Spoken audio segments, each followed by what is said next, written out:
सोरडा पंचायत समिति कार्यालय सम्मेलनी कक्ष आज गंजाम जिला स्तरीय मिलित जन अभियोग श्रेणी अनुष्ठित हो जिलापाल श्री कीर्ति वासन भी गंजाम जिला परिषद मुख्य उन्नयन अधिकारी समीर कुमार जेना प्रोबेशनरी आईएएस शरण्या सर्वणा भंजीनगर उपजिलापाल उमाशंकर बेहरा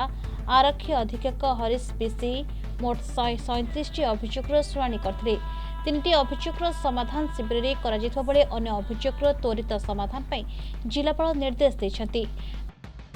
रेडक्रॉस पांठि 6 जन व्यक्ति को आर्थिक सहायता 32,500 टंका, 2 जन दिव्यांग को 3 चकिया साइकेल, 2 जन को भिन्नक्षम प्रमाणपत्र जोगाई देथिला। स्थानीय जनसाधारण शिक्षा, कृषि, स्वास्थ्य भत्ता, खाद्य सुरक्षा, जीविका मिशन विभिन्न समस्या संपर्क में जिलापाल को अवगत करथिले। ए शिविर में समस्त जिला स्तरीय अधिकारी, गोष्ठी उन्नयन अधिकारी तन्मय पात्र, तहसीलदार गोपाल कृष्ण राउतराय प्रमुख उपस्थित रही। सोरडा पंचायत समिति कार्यालय कर्मचारी उपस्थित रही जनशुणाणी परिचालन में सहयोग करथिले। आज जिला स्तरीय जनशुणाणी शिविर सोरडा ब्लॉक ऑफिस ठारे आयोजन होती जो एसपी गंजाम सीडीओ जिला परिषद तांका समेत समस्त जिला स्तरीय विभागीय अधिकारी माने उपस्थित रही पाखापाखि 140 टी ग्रीवांस आज आम हियरिंग करिछु। ता भितरे प्राय व्यक्तिगत समस्या गुड़ाक थिला एवं 30टा खंड जो ग्रुप ग्रीवांस थिला एवं स्थायी समाधान हिसाब रे आम 3 जन को तांकर जो यूडीआईडी सर्टिफिकेट जो पेंडेंसी थिला सेटा संगे संगे सेटा को जनरेट करके दियाला एवं जते हमरो भिन्नक्षम बेनिफिशियरीज मध्ये आसथिले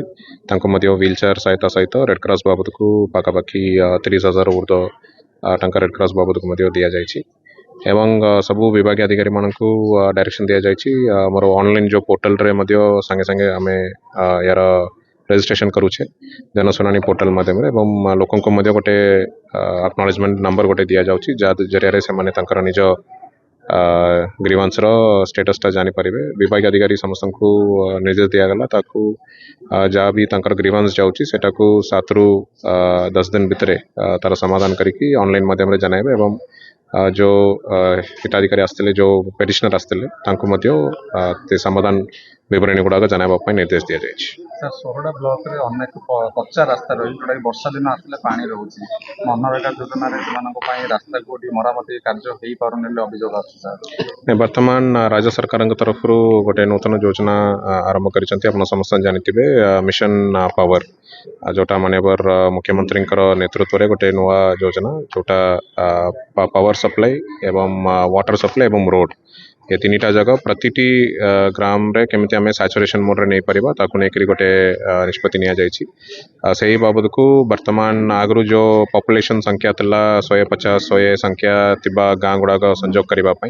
वर्तमान सेटा को कम करके केतरा जगह 50 संख्या तिले मध्ये ताकु वर्तमान सैचुरेशन करबा पई निष्पत्ति निया जायछि। आगामी दिन रे ताटू कम संख्यक गां गुड़ाक मध्ये सैचुरेशन हेबो ए सबु पर्यायक्रमे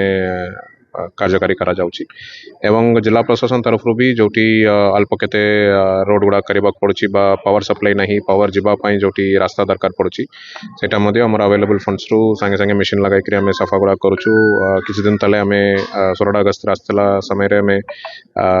गोछा गुड़ा गोटे गाम को मध्ये जाइतलु सेठी रोड संजोग काम चालुतला सेटा को मध्ये शीघ्र सारिबा पई कोइतला सेटा मध्ये हेछि एवं लोकन को मध्ये हम अवगत कराउछु जो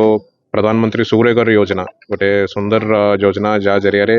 लोक 1 किलोवाट जो सप्लाई मिलुची सोलार पावर सप्लाई सेटा मात्र 1800 टंका तार एक्चुअल मूल्य देखिए पाखापाखि 60 रु 70,000 टंकार जो सिस्टम मात्र 1800 टंका जस्ट से जो कनेक्शन पाई जो टंका पड़ो से बांधिले सेटा टाटा पावर तरफ करा जाउची सेतिरे मध्ये सोरडा बल काम करूछंती बीडीओ एवं तांकर टीम विभिन्न हिताधिकारी मानकु सेतिरे शामिल करिसंती से कार्य मध्ये हाथ को नेछु एमती दृष्टि आकर्षण करी समाधान करने निश्चित जिला प्रशासन प्रचेषा जारी रहे। सर आउ गोटे अभियोग देखा कि सुंधिकेन्दु जो रही प्राथमिक होमियोपैथी चिकित्सालय से बाबद को आमे हमरो जेतु जिला स्तर रे कोनसी अधिकारी नांती सेटा देखिबा डायरेक्टली तार डायरेक्टर आयुष जो भुवनेश्वर देखुंती आमे अवगत कराइछु से विषय रे निश्चित सेटा समाधान हेबो बोले आशा करूछु। गंजाम अमरेंद्र कुमार पट्टनायक रिपोर्ट प्रतिदिन टीवी।